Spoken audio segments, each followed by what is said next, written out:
BMC चुनाव होने हैं। ऐसे में नामांकन, टिकट बंटवारा जैसी तैयारियां शुरू हैं, लेकिन इस बार पार्टियां ज्यादा हैं। 2 शिवसेना, 2 एनसीपी, साथ ही बीजेपी और कांग्रेस। ऐसे में लड़ाई दिलचस्प बनी हुई है।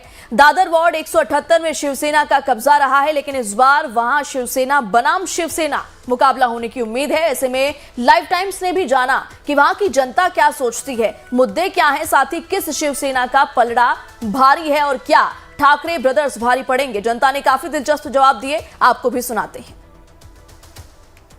तो बात कर रहे हैं बीएमसी इलेक्शन की, तैयारियां जोरों पर हैं और ऐसे में कुछ लोगों से हमने बातचीत भी की, लेकिन क्योंकि ऐसे शख्स से बात करना भी जरूरी हो जाता है जो साल 2017 में यहां से जीता है, जिस पर जनता ने भरोसा दिखाया है, तो कितना काम किया है और क्या कुछ वो कर सकते हैं और उनके मन में क्या चल रहा है इस बार के बीएमसी इलेक्शन को लेकर के। तो इस समय हम जो अमोल गोले हैं उनके ऑफिस के बाहर हम आ गए हैं। ये उनका ऑफिस है। ये शिवसेना की पार्टी से वो लड़े थे और जीत गए थे। इस बार क्या वो तैयारी कर रहे हैं, क्या फिर से लड़ने वाले हैं और क्या प्लानिंग है, क्योंकि कॉर्पोरेशन के इलेक्शन 8 साल से ज्यादा हो चुके हैं और इस बार का इलेक्शन बहुत ज्यादा मायने रखता है, इंपॉर्टेंट रखता है और अपने आप में बहुत अहम है। तो चलिए आइए चलते हैं, उनसे मुलाकात करते हैं और जानते हैं कि उनके मन में क्या चल रहा है। तो इस वक्त साल 2017 में बीएमसी इलेक्शन वार्ड नंबर 178 से जीत हासिल की थी अमय गोले हमारे साथ इसमें मौजूद हैं। अमय जी, जनता का भरोसा 2017 में आप पर बना था, आप जीते थे यहां से। इस बार क्या तैयारियां चल रही हैं, क्योंकि बहुत समय हो गया, अरसा हो गया, एक तरीके से लोग भूल ही गए थे कि कॉर्पोरेशन के चुनाव भी होते हैं। तो कैसी तैयारियां हैं आपकी इस बार की? 2017 में जब हम पहले बार चुनाव लड़े थे, तभी मेरा वोट मार्जिन था 86 था और तभी हम लोग नए थे। अभी 5 साल के बाद भी 4 साल का एक टर्म निकल गया, मतलब 2 टर्म निकल गए ऐसे हम लोग बोल सकते हैं। और इसमें हम लोग ने बहुत चीज सीखी है, बहुत चुनाव हम लोग लड़े हैं और उसका भी एक्सपीरियंस साथ में है और वही एक्सपीरियंस अभी हम लोग इधर डाल रहे हैं, एरिया में डाल रहे हैं। और जो काम हम लोग ने इतने 9 साल में किया है, 5 साल नहीं बोलूंगा, 9 साल बोलूंगा, कि वो 9 साल का जो काम है वो हम लोग अभी लोगों तक पहुंचा रहे हैं। और जो हिसाब से लोगों ने देखा है खुद ने कि क्या एक ट्रांसफॉर्मेशन हुआ है एरिया में, हम लोग इतर कुछ बोल रहे नहीं है कि कौन सा जात धर्म, ये विकास के नाम पे हम लोग वोट मांग रहे हैं। मैं वोट मांग रहा हूँ और वही लोगों के पास में लेके जा रहा हूँ कि मैंने विकास एरिया में क्या किया है, कोविड में क्या काम किया है। और जब 22 में टर्म खत्म हुआ उसके बाद अभी 4 साल हुए, तो भी हम लोग लोगों के कनेक्ट में रहे। That is the main. जी देखिए, ये अमय गोले थे, पिछली बार जीते थे और इस बार भी बहुत सारी तैयारियां चल रही हैं।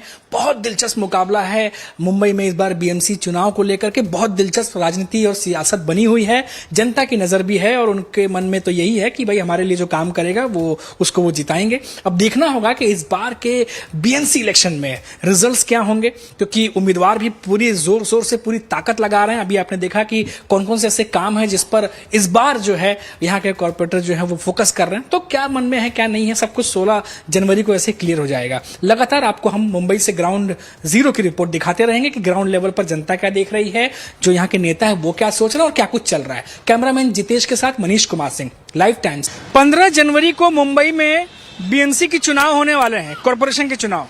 8 साल से ज्यादा का वक्त गुजर गया है, बहुत सारे काम हुए, बहुत सारे अधूरे रहे, लेकिन क्योंकि हम लोग लगातार ग्राउंड रिपोर्ट दिखा रहे हैं, इस वक्त मैं दादर के 178 वार्ड में हूं और यहाँ पर भी बहुत सारे काम हुए हैं, बहुत सारे बाकी भी हैं।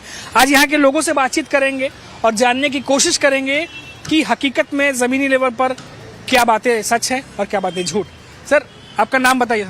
विवेक विनायक लाड। सर, दादर के रहने वाले हैं? दादर का नायगांव, दादर। बोलो जी जी, कितना क्या लगता है आपको, कितने समय से इस एरिया में है और क्या? अभी ये इलेक्शन का अभी चालू हुआ।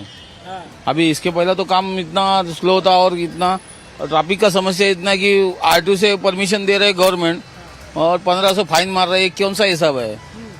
मंत्री के गाड़ी को फाइन नहीं क्यों मार रहे? पुलिस के गाड़ी, पुलिस भी इसके मोबाइल पे बात करता है, फिर उससे क्यों नहीं फाइन है? आप क्या करते हैं?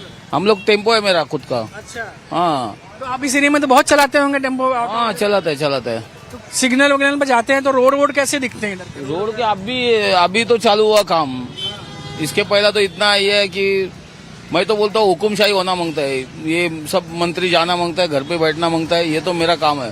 हमको ऐसा लगता है ये सब उठाना मांगता है। फुटपाथ पे जो का ये चालू है स्टॉल्स, ये सब उठना मांगता है। हाँ ये जो चौल वोल चल रहा है ये सब हाँ हाँ। क्या दिक्कत आता है इससे? और इससे आदमी लोग नीचे से चल रहा है, आजू बाजू से गाड़ी जा रहा है, उससे तो दिक्कत होएगा ही ना। सर ये बताइए, इस एरिया में सबसे ज्यादा दिक्कत, कुछ लोगों से बातचीत हुई, कहते हैं कि ट्रैफिक की समस्या है, गाड़ी नहीं निकल पाती है, गाड़ी पार्किंग कर देते हैं तो उसमें से दिक्कत होती है, ऐसा होता है क्या? होता है ना, यहाँ पे गाड़ी कितना पार्किंग होता है। बहुत बदल क्या बदला? ये रास्ते बदल गए, पार्किंग का जो योजना है वो बदल गया। हम लोग को बार बार फाइन मार रहे पार्किंग होके भी, अच्छा, वो भी बदल ही हुआ ना ये हमारा। एक बड़ी समस्या है और कई भी लोगों ने बोला है ये। ये तो कभी नहीं हुआ था कि खड़े गाड़ी को फोटो मारे। अभी जो है रील, अभी हम लोग का क्या है, जो गुना है वो गुना करेगा तो फाइन मारेगा, वो आंदा नहीं ना। अभी खड़ी गाड़ी है ये पार्किंग में तो उसको फाइन मार रहे हैं, तो रास्ते में बदल हो रहा ही है ना, बराबर के नहीं। तो ये बताइए, गाड़ी चलाते हैं, सड़कें वड़कें ठीक लगती हैं आपको पूरे इलाके की? नहीं सड़के वड़के बराबर नहीं है। वो जैसा बोले ना, अपन समझो फटा हुआ कपड़ा पहनते हैं उसमें पैच मारते हैं, वैसा पैच मारा हुआ रास्ता मिलता है। अच्छा, सरकार जो है वो लगातार कोशिश करती रहती है